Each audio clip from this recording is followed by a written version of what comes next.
Simple lang, i-confirm ko lang sa ating testigo.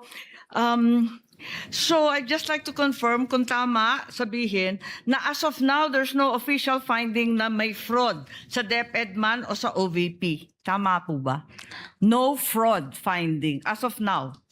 Kasi nga po, compliance audit lang po ginagawa namin Tama. sa IFAO. Compliance audit lamang, walang fraud audit. Ikalawa, narinig kita kanina na kapag compliance audit, base sa dokumento lang. Limited kayo sa dokumentong isinabmit ng ahensya. Kung ganun, yung House of Representatives, hindi naman bahagi ng OVP or DepEd. Wala namang sinabmit sa COA, di ba? May sinabmit pa sila.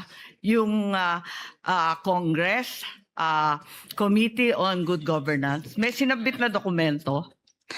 Yun po kasi based on other information na po after nilang mag-liquidate na naging na available information after the liquidation na Pero kinonsider po namin sa audit. Hindi, ibig ko sabihin, yung congressional transcript ni Acosta at Fajarda, hindi yon bahagi ng dokumentong sinumite ng mga ahensya.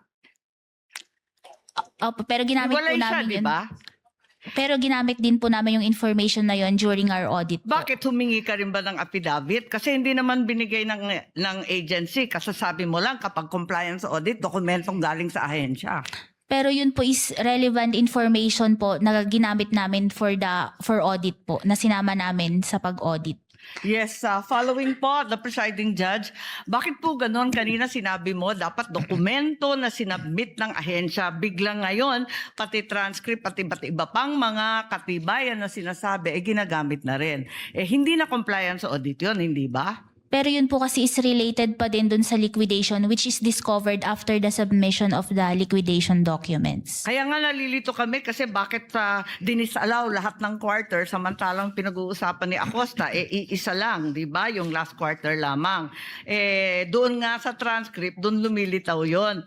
So ngayon, tinatanggap na rin pati mga transcript at iba pa. Hindi na dokumento yon as covered by compliance audit by your own definition, hindi ba? Pero relevant yung information po in the conduct of the audit po, in the Kung may proper... relevant sa dyaryo, tatanggapin rin ninyo na ebidensya rin yon. Compliance audit pa rin yon kahit nasa dyaryo, nasa social media. Kung sa palagay mo may kinalaman dun sa kaso, tatanggapin ninyo. Kasi nga po dun sa circular, pwede kaming mag-dependent sa other documents deemed necessary sa audit po. So, pwede, miski anong dokumento. Parang lumalabo yata yung joint circular. Maraming salamat po.